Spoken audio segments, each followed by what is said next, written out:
नमस्कार, आवाज मीडियाच्या बातमीपत्रात आपले स्वागत। मी सुनीता शिंदे। जे पाहिले तेच दाखवणाऱ्या प्रखर ध्येयाने चालू घडामोडींचा आढावा घेण्यासाठी पाहूयात आजच्या हेडलाईन्स। सांगली येथील सहाय्यक कामगार आयुक्ताविना 1.5 वर्ष कामकाज कसेबसे चालू। सांगली जिल्ह्याच्या ठिकाणी सहाय्यक कामगार आयुक्त कार्यालय आहे, तरी या कार्यालयाला गेले 1.5 वर्ष आयुक्त पदच रिकामे असून त्यांच्या केबिनला वालीच कोणी नाही।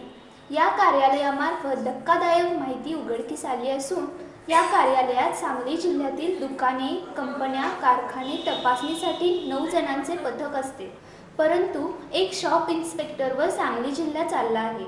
त्यामुळे सांगली जिल्ह्यातील दुकान तपासणी गेली 2 वर्षे ठप्प आहे। तरी जिल्हाधिकारी साहेबांनी लक्ष घालून आयुक्त व शॉप इन्स्पेक्टर यांची भरती करून घ्यावी, अशी मागणी कामगार संघटना व नागरिक करत आहेत।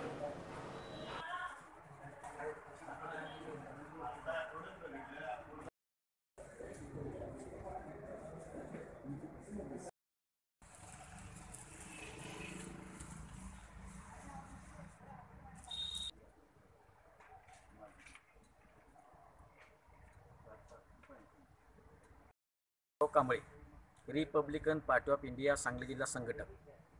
कामगारांचे प्रश्न घेऊन बांधकाम कामगार आयुक्तामध्ये आलो असता त्यावेळेस बांधकाम कामगार आयुक्त उपस्थित नाही असं दिसून येतं। गेले 2 ते 3 वर्ष झाले बांधकाम कामगार आयुक्त उपस्थित नसतात व शॉप टॅक्ट अधिकारी 9ची संख्या असून फक्त शॉप टॅक्ट अधिकारी एकावरतीच फक्त कामकाज चालू असून गेले 1.5 ते 2 वर्षे हे कामकाज चालू आहे, परंतु शॉप टॅक्ट 8 अधिकाऱ्यांची संख्या न भरता एकावरच फक्त कामकाज चालू आहे।